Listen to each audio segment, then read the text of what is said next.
Hello everybody, my name is Brady and we are back with another React video, and today we're going to be checking out more Hamilton. The song we have today is Burn. I believe it's the big Eliza song of the second act. The bird says no hats indoors and he's trying to take the hat off my head right now. We'll see if he succeeds. That's the subplot of this video, whether or not the bird can get me to take my hat off. So this should be a very interesting song to cover. There are historical gaps here, and there's some assumptions to be made. We are essentially doing the reaction to a potential reaction that Eliza Hamilton had to the news that her husband had an affair. Little details here. She probably would have known about the affair before the Reynolds pamphlet is published. I think that should be pretty clear, but if there's any sort of ambiguity there, she almost certainly knew about it before it was published. So this is probably going to play it out like she didn't know and she's like reading it in the news when everybody else is. But they probably sat down and had that conversation, but that's just another thing. Let's talk about the material that's actually in the song. And to do that, we have to play the song. So let's get started.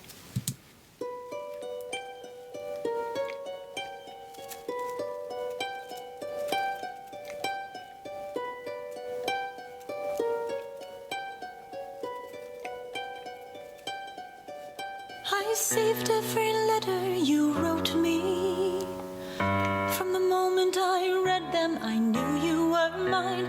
You said you were mine. I thought you were mine. She talks about being just completely smitten with the dude. And while I haven't read any love letters from him, you know, outside of little excerpt stuff of him kind of writing in a romantic fashion, I haven't really gone super deep into a lot of Hamilton's personal life on a lot of this stuff.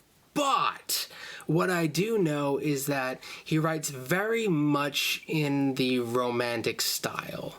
And I think that's why the modern reader is so captivated with him, like more so than a lot of people in his time. A lot of them write in this very romantic style, but Hamilton is especially flowery. So while I've read some of his poetry and I think it's god-awful, I can see how a young woman could see this young handsome guy coming along writing these very like intimidatingly smart letters to her, and she's already insecure about her own writing, so he probably seems even more impressive. So yeah, I see all that. I see the appeal in Hamilton from her perspective, and why the fixation would be on the letters. I don't know if that's what she was thinking about during this time, but if we're just talking about what's the bigger idea that the musical is trying to convey, there you go. Do you know what Angelica said when we saw your first letter arrive? She said, be careful with that one, love. He will do what it takes to survive. You and your words flooded my senses. Your sentences left me defenseless. You built me palaces out of paragraphs. You built cathedrals. I don't know when I'm just reading too much into just the beautiful imagery that the musical is trying to portray, but she uses very big material to describe it, like palaces, cathedrals. These are really big, grand things, and I guess that could reflect his writing style, unless this is just like her. It's overwhelming is what I'm saying. Like he had a style of, in political context, he would overwhelm you with material, that he's so long-winded. And if even a fraction of that transfers into his love letters, my God, it must be a lot for a young girl to take at that time. Only reading the letters you wrote me, I'm searching and scanning for answers in every line. was some kind of sign, and when you were mine. Like the little highlight things they got going on here.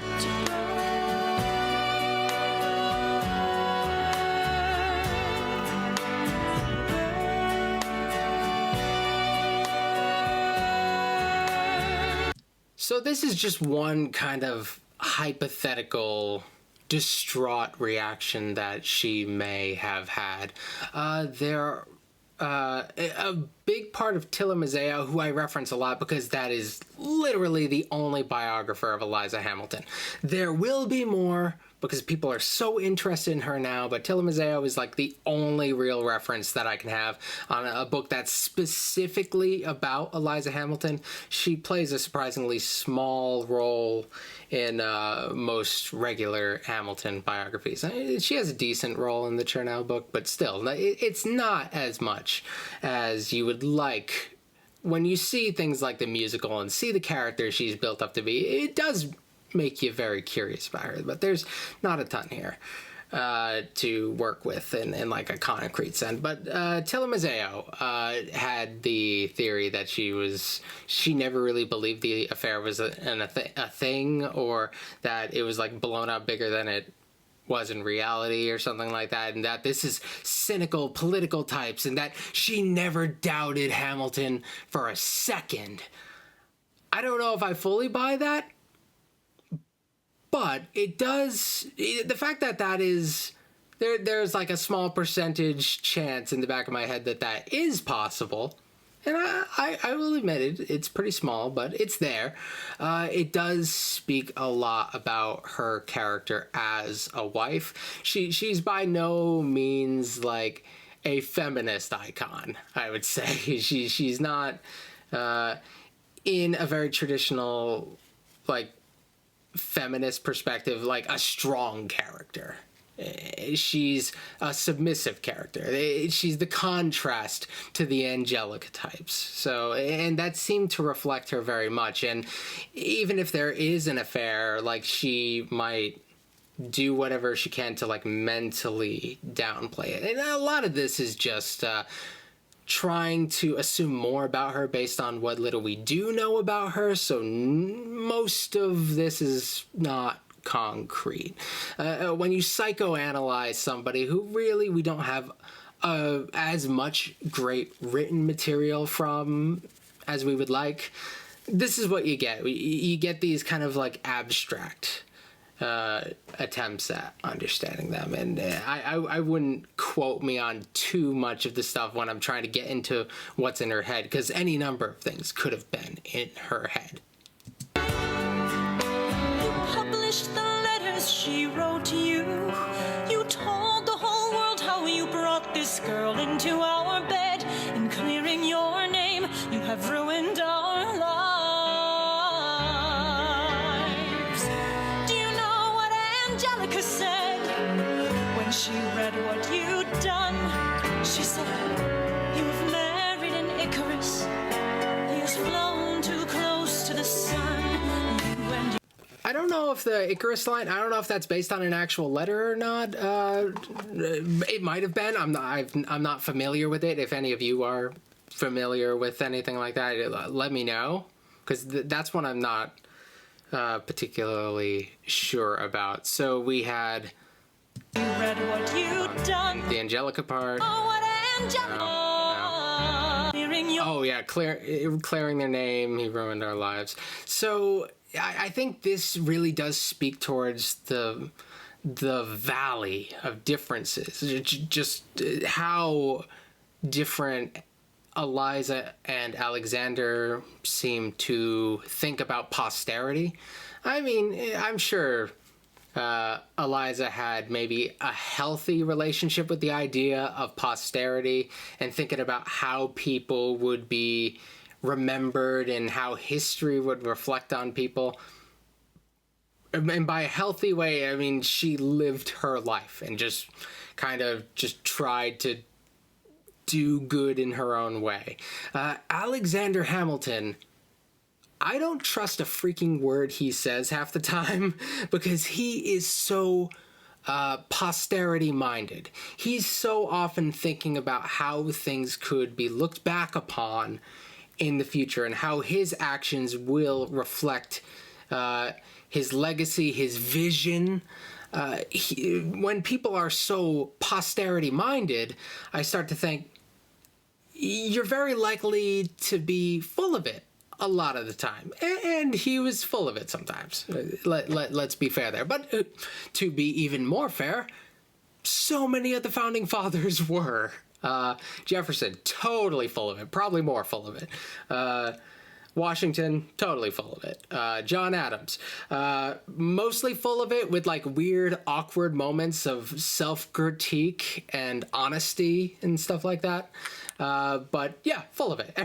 They're all full of it. So it's not like he's different among them, but it is a character trait worth acknowledging. The fact that he is thinking about the future constantly and how what he does is going to be perceived, it could cause his framing of things to be a little cynical. And we can talk about this more when we get to the letter he wrote prior to his duel with Aaron Burr.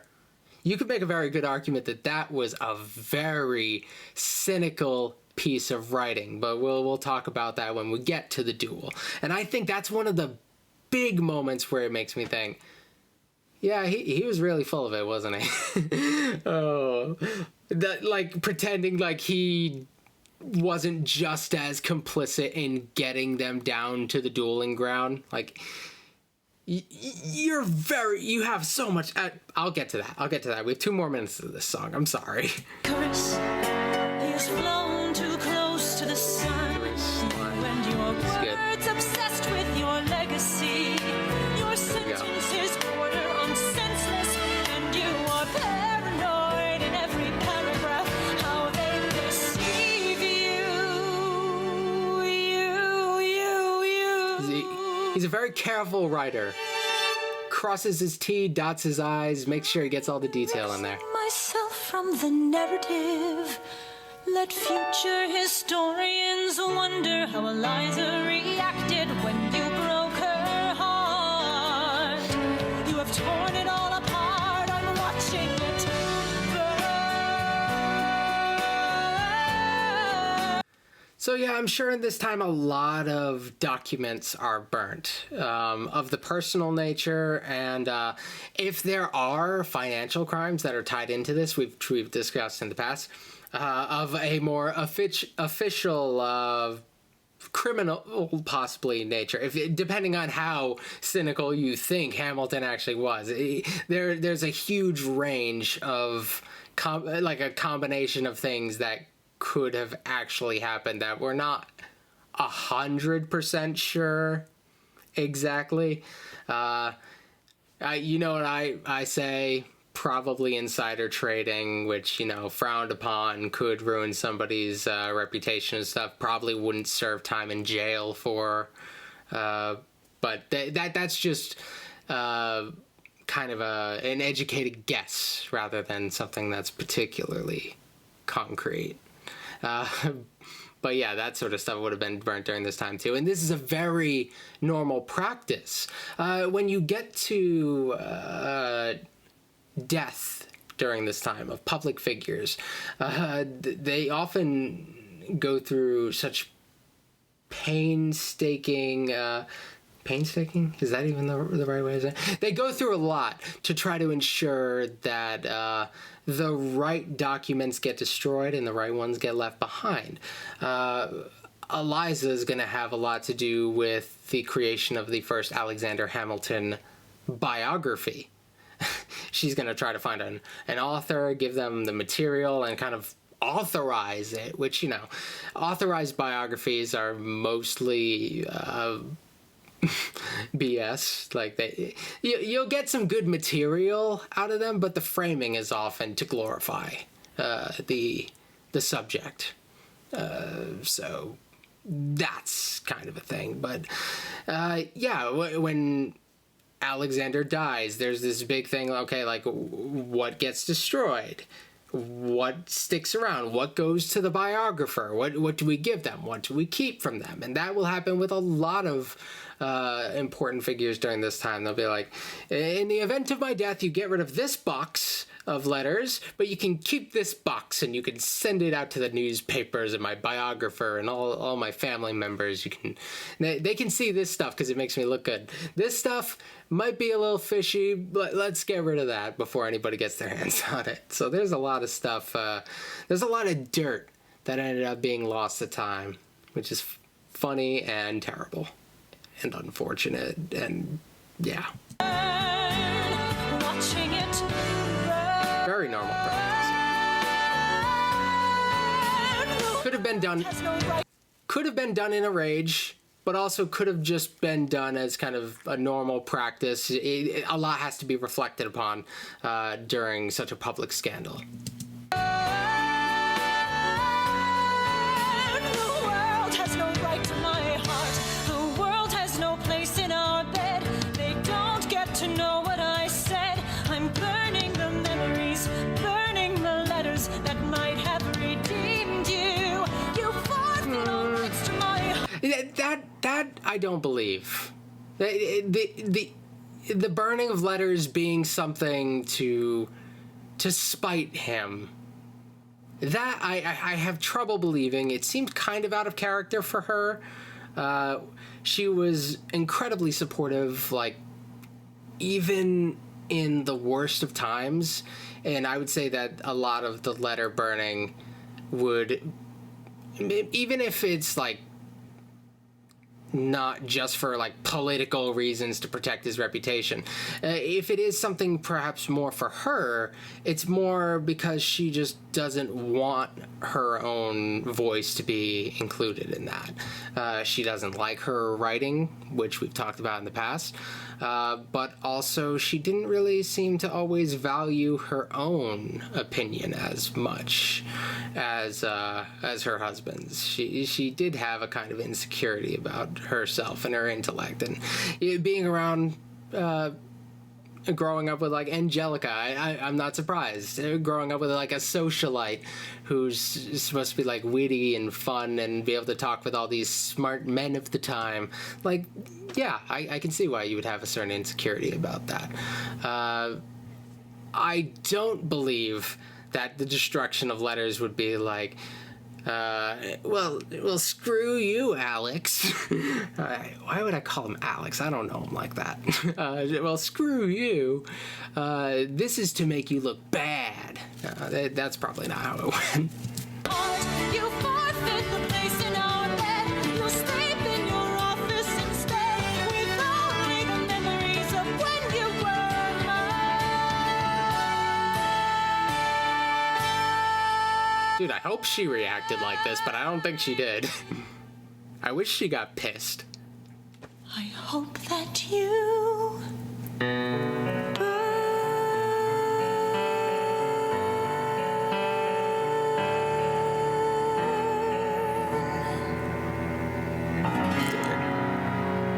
Yeah, like, I hope she got pissed off. I hope she was really mad about the whole thing. Was there more? Oh. Oh, is this something original from the Animator?